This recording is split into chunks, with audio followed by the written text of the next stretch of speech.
をお呼びする前に、ナビゲートしてくださるあの方をお呼びしたいと思います。大きな拍手でお迎えください。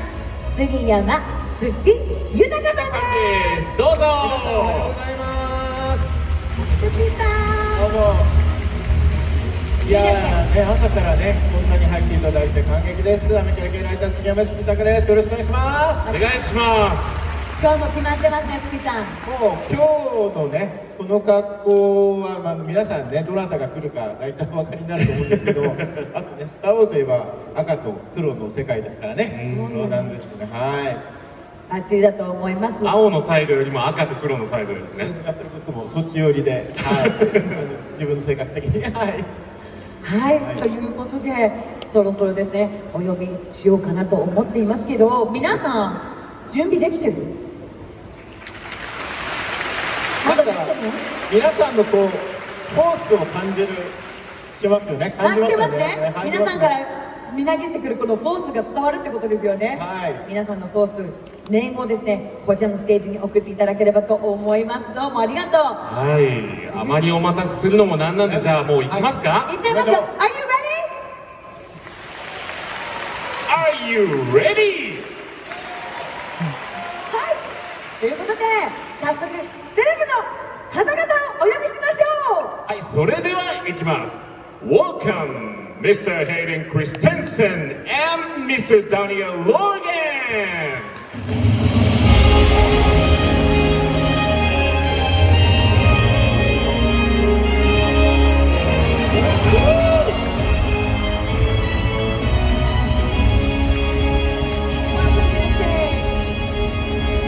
Thank you, Master.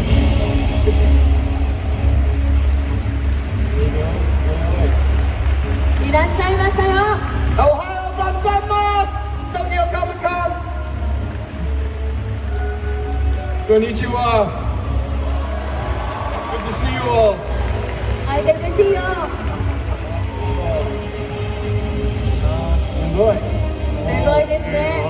すごいですね。Are you enjoying Tokyo Comic Con? This is the third day, right? The last one. Yeah, it's been really wonderful. I was so happy to have a reason to come back to Tokyo. I think the first time I came here was about 20 years ago, and I just fell in love with the Japanese people and your culture, and it very quickly became one of my favorite cultures in the world. And so happy to get to be back. はい。東京コミコン楽しんでいますかという質問なんですけれども、久しぶりに来られて20年ぶりに来日したそうなんですね。そう。20年前に最初に来てってことですね。そうですね。はい、で、その時にですね、やっぱり皆さんの温かさに触れることができて、大好きな文化になったそうです。日本の文化が。なので戻ってこられて嬉しいと語ってくださいました。How about you, Daniel さん? I've obviously become like a Tokyo Comic-Con ambassador. I come every year, and I love Japan, I love you people, and I love Tokyo Comic-Con. So thank you for joining us again this year. はい、ダニエルさんはですね、いわばもう東京コミコンの大使、親善大使みたいなね、存在となっているので、皆さん愛してるよという、そしてこのコミコンも大好き、そしてみんな大好き、日本が大好きだと言ってくださいました。ありがとうございます。それじゃあ最初にお聞きしたいんですけども、ヘイデンさんにお聞きしたいんですけども、いろんな世界のコミコンって回られてると思うんですけど、東京のコミコンのファンと実際この2日間お会いして、ファンに対して日本のファンに対してどういうふうに思われましたかI think you guys are the best fans in the world. I've had such a pleasure getting to meet you guys and take pictures with you. Yeah, it's really been so heartwarming to get to connect with my fans here, and I thank you so much for coming and for sharing in this experience. はい、東京のファン最高ですよ。ですと、皆さんに会えて、そしてフォトブースでもね、写真を一緒に撮ることができたりしてすごく嬉しいです。皆さんと心を通じ合わせることができて温まりますし、みんなとコネクト、つながるということがすごく嬉しいと話してくださいました。Can you take a few steps forward, just for the people on the side? Reside in the darkness. 今ですね、もっと光の方へ進んでくださいって言ったら、僕たちはダークな方がいいと冗談かましてくださいました。ありがとうございます。それでもう一つお聞きしたいのが、やっぱり本当にファンとして嬉しかったのは、この間のドラマでまたアナキン・スカイウォーカーとして復活されたんですけども、またアナキンを演じられてどんなお気持ちなんでしょうか。How does it feel acting as Anakin Skywalker once more in the new series? It's been incredible to get to come back to Star Wars and to revisit this character again, and to get to work with my friend Ewan McGregor, and to get to work with the incredible director of the series, Deborah Chow, who did an incredible job, I thought. But just to come back and put the costume on again was really thrilling. はい、もうインクレディブルということですね。また戻ってきてアナキンになれることはすごく嬉しいですし、友達でもあるユアン・マクレガーに再会することも、そしてディレクターであるデボラ・チャンさん、最高の作品に仕上げてくださっているということもあるんですけれども、あとは、衣装にまたですね入る、着ることができてすごく嬉しいと語ってくださいました。前回演じてからその時間が経ったわけじゃないですか。その自分の人生もそうですし、何かそのやってみて心境の変化とか何か違うアプローチができたとか、そういうのはありますか？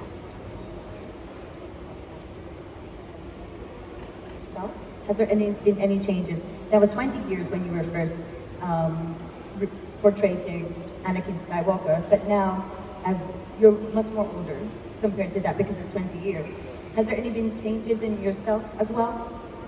I think we all grow and evolve over time, and so just this the 20 years that has passed has allowed me to grow more as a person, and you bring that to your work and to your to your performance. So it's been a real special experience to get to play a character that I did 20 years ago, but now at this point in my life, it's been very special. そうですね、やっぱり心境の変化はもちろん20年前のお話でもあったということなんですけれども、成長していった自分、そして今ですね、自分のパフォーマンス自体も成長していってということもありますね。20年前と比べたらちょっと違うので、やっぱりそういうところも感じられることはありましたと。らしいですね。20年経ってまたできるってね。ちょうど20年前の「スター・ウォーズ」エピソード2でヘイデンさんのアナキン・スカイウォーカーデビューして、ダニエルさんのボバヘッドがデビューしたということで、本当ある意味ね、20年前同期のお二人なんですけど、ダニエルさんに聞きたいんですけども、やっぱりダニエルさんが20年前にボバヘッド演じて、結局ボバフェットからマンダロリアンに続くマンダローのねキャラクターっていうのは人気になったと思うんですけども、ダニエルさんジェダイでもシスでもなく、ボバフェットがなんでこんなに愛されるキャラクターになったと思うんですか？ Why do you think Boba Fett is such a loved character? I think it was just one of the characters that many of the fans were attracted to. They weren't given enough of Boba Fett when he first came out, and it allowed them to be able to create their own backstories. Because of those backstories, it kept this character alive until my big forehead showed up in episode 2. But he's not a Jedi, right? No, he doesn't like the Jedi for the simple fact that one of them ended up chopping off his dad's head. So at such a young age, I think that did a little bit of an impact. But I think in the future, in Empire Strikes Back and all the rest, he ends up hanging out with Darth Vader. So I think that's pretty cool.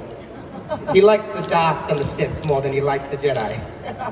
なるほど。ですね、最初はやっぱりあんまり出番がなかったじゃないですか。はい、なので多分多くの人が勝手にバックストーリー、ボバフェットのストーリーを作り上げていったんじゃないかということなので、みんなの中でその彼のイメージが出来上がっていたのではないかという推測なんですね。それでジェダイでもないのになんで人気なのかなっていうふうに聞かれたと思うんですけれども、それを尋ねしたところ、そうね、やっぱりだってジェダイに自分のお父さんが殺されたら、それはジェダイの味方につくわけないよね。だから将来的にもしかするとダース・ベイダーと一緒に暗闇の方の味方になるかもしれないよねっていうふうな感じのお話をしてくださいました。でもそのバックストーリーをね、最初に作ったのはダニエルさんのおかげなのでね、皆さんね、このボバフェット人気はということだと思います。ちょっと皆さんにお聞きしたいんですけど、もしスター・ウォーズでジェダイになりたいってことはちょっと拍手してもらえますか？じゃあアナキンさんと一緒にシスになってもいいという方は？So asking, the people who want to be fits with you. いやいや、実はマンダロアの教えの方がいいという方は。Come join the dark side. 皆さん加入されてますよ。ですね、やっぱり。 They have sushi. 寿司があるそうです。先ほどね、ヘイデンさんがね、ちょっとユアンさんの話をされたのであれですけど、その久しぶりに会って最初にユアンさんとその現場でどんな会話をされたんでしょうか、今回のこちらの現場のところで。So Hayden, meeting Ewan for quite a long time, how did you feel? It was just, so nice to get to connect with an old friend who I hadn't seen in a little while. And we just kind of, caught up and of course, we're both excited to get to play these characters again and to swing a lightsaber again. But yeah, that's been one of the nicest things about this, was just getting to reconnect with a friend I hadn't seen in a while. はい、本当にもう旧友、古い友にお会いする気持ちになりました。久しぶりにコネクトつながることができて、やっぱり2人とも興奮しましたし、ライトセーバーをこうやって振り回すことができて、すごく楽しかったと言っています。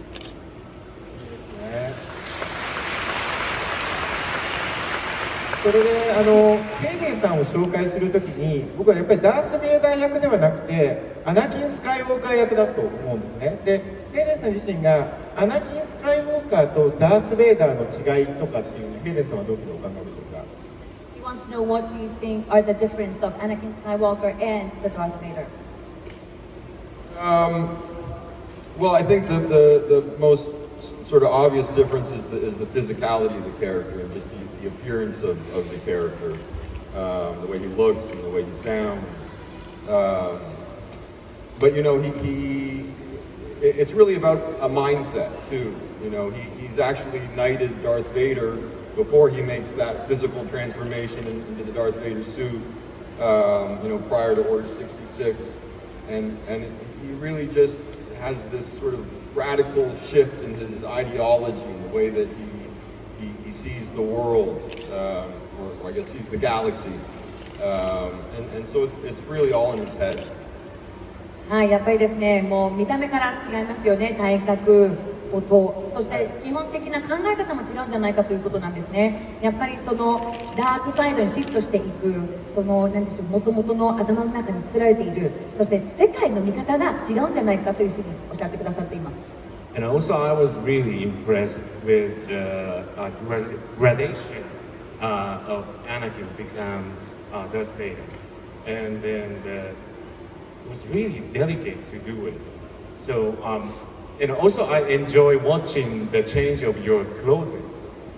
And did it help to get a sense of like a balance or becoming Darth Vader? And then, yeah, I mean, I think the way that George designed the descent to the dark side was just really perfect. And there are these little sort of subtle nods to that transition, from his wardrobe from episode 2 to episode 3. It gets a little bit darker. He's got the glove with a little bit of the Darth Vader ribbing on it, and so there's all this sort of foreshadowing.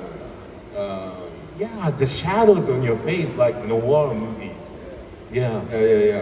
I mean, lots of people are contributing to how that transition worked, and everyone just did such a great job, I thought. はい、今米本さんからですね、そのトランジション変わっていく時、どのような心境だったのか、そして何が行われたのか、やっぱり衣装を着ることを。そうですね、衣装の変化、やっぱり皆さんもお気づきだと思うし、それが好きだっていう方もたくさんいると思うんですけど、それが何ですか、そのバランスの取り方が難しいアナキンとダース・ベイダーのサイドがなんか演じるのに何かこう助けになったのかとか、あとはその顔にかかる影の感じとかがそのノワールムービーみたいで、何かそういうものからもらったものはあるのかなっていうようなことをお聞きしました。そうしたらですね、やっぱりそうですね、やっぱりデザインは大きく影響を与えてくださったということですね。でエピソード2から3にかけてですね、衣装が変わっていったのはもう明確で、皆さんも分かる人は多いと思います。やっぱりその身にまとっているこの大きな衣装もそうですし、あとグローブの繊細なところも変わっていったということなんですね。細かいところなんですけれども、あとはですね、顔にかかっている影、やっぱり皆さん多分ね皆さんの方が詳しいと思うんですけれども、そのようなところには意識を止めたというふうにおっしゃってくださいました。 Thank you。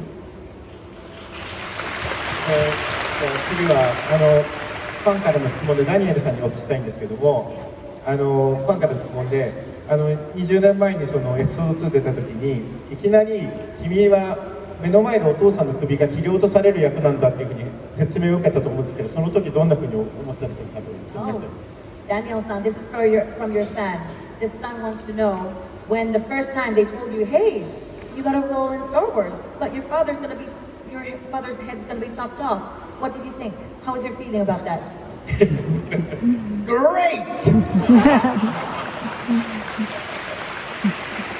最高。 It's a funny thing that a lot of us characters in Star Wars either grow up with only one parent or end up having no parents. We kind of share that in the same, but I was hoping that he would go and be forgotten about, and then I would be the new Boba Fett. So we'll see. Maybe they'll have to cut his head off again. やっぱりシングルペアレンツに育てられた、という人も少なくはないそうですね、キャストの方たちなので、そういう気持ちを自分も感じることができて、それを描写することができてよかったというふうに言っていますね。特にね、スター・ウォーズのエピソード1、2、3ってハードな話が多くて、やっぱり僕も目の前でね、お父さんの首が切り落とされるって、ちょっと今ギャグで聞きましたけど、結構スター・ウォーズの方向性を決める重大なシーンだったと思うので、ぜひお聞きしたかったんですね。はい。He's saying that your father's head being chopped off is a very significant scene in the series. Do you think that had anything to do with the way you acted? The crazy part is that George Lucas is such an amazing director. He gives you only a little bit of the script so that you don't get the full story.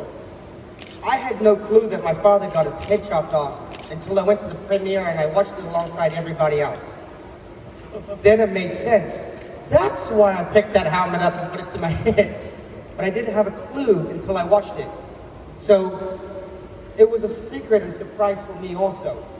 But then again, I was the only person who cheered in the movie theater because I realized now I'm the baddest bounty hunter in the galaxy. はい、ルーカスさんと一緒にですね、作り上げていくところもあるそうなんですけれども、ヘルメットが転がっていくのを自分が拾ってかぶるじゃないですか。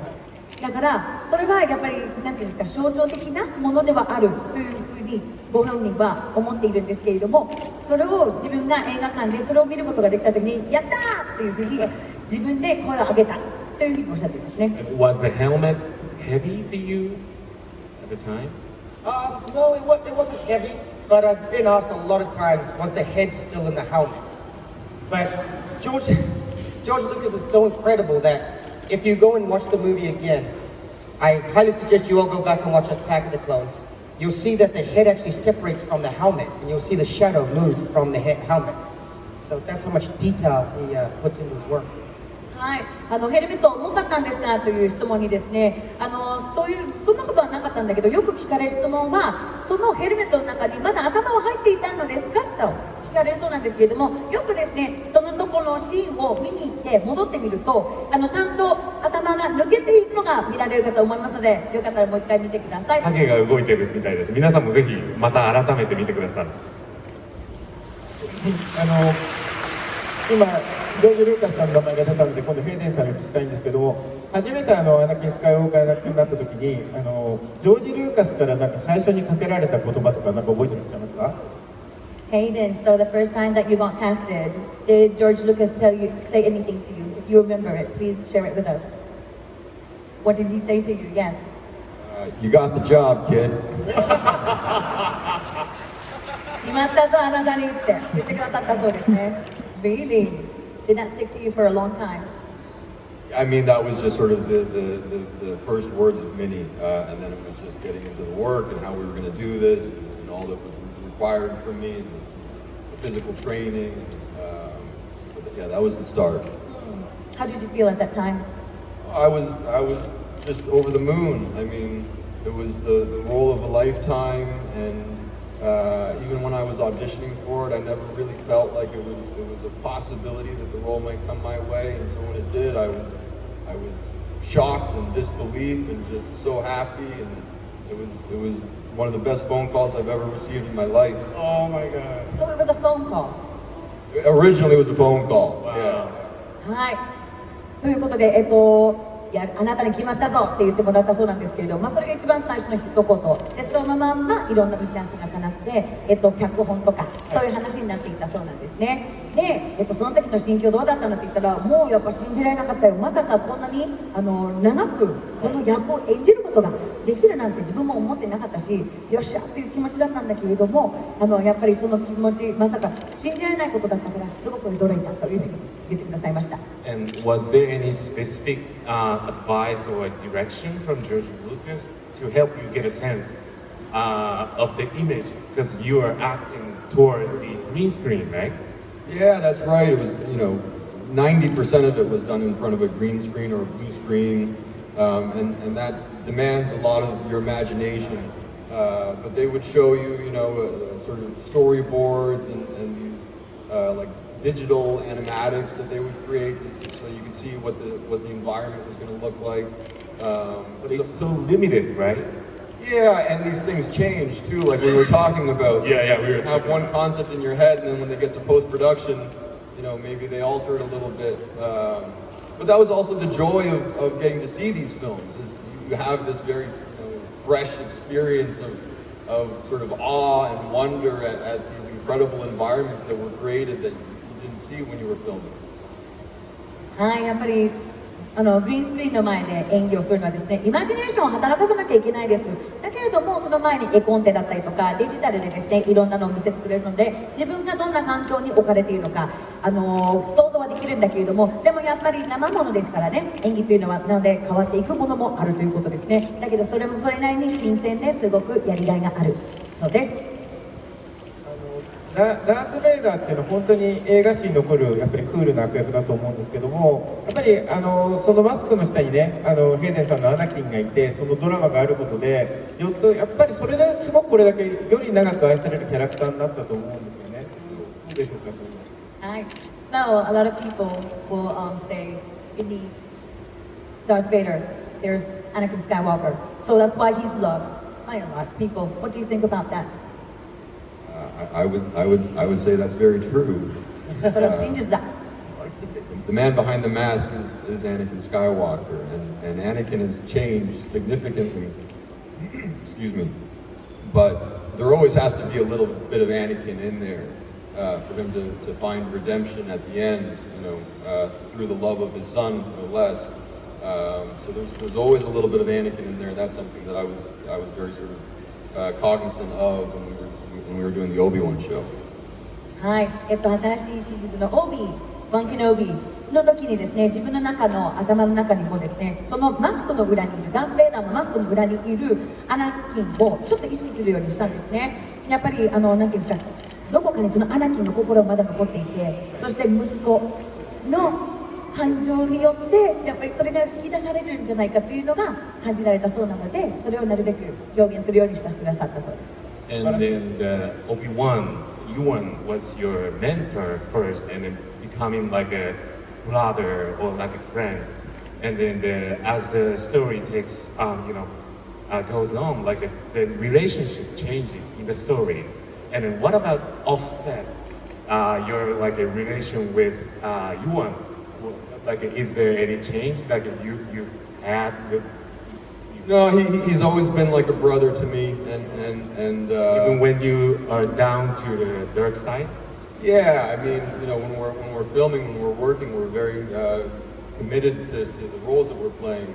But offset, it's nothing but love.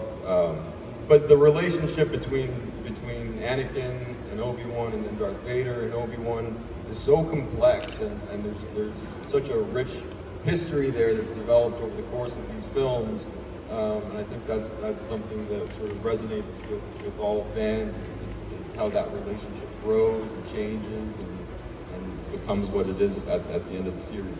That didn't change Offset. No. I love the man dearly.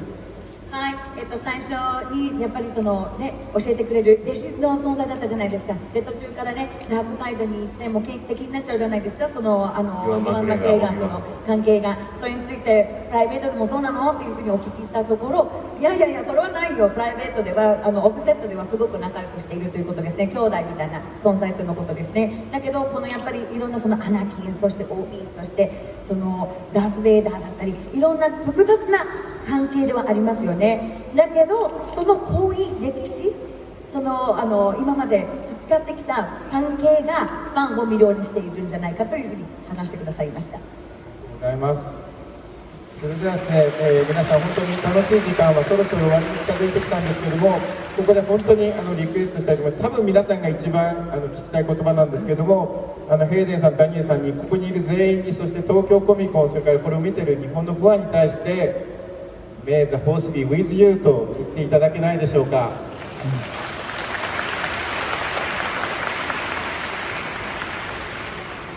ってくれるそうですよ。May the force be with you. Thank you very much. またね、来年またね、ありがとうございました。ありがとうございました。Yes, thank you. I hope me as well. ありがとう。僕も来たいそうです。僕も来年来られるようにしたいという And ことです。 before you leave, like, can you sit a little word again for your fans? はい、ということで、ここまでですね、トークをたくさん語ってくださいました。ダニエルさん、そしてヘイデン・クリステンセンさん、ありがとうございました。ありがとうございました。拍手でお送りください。Thank you so much.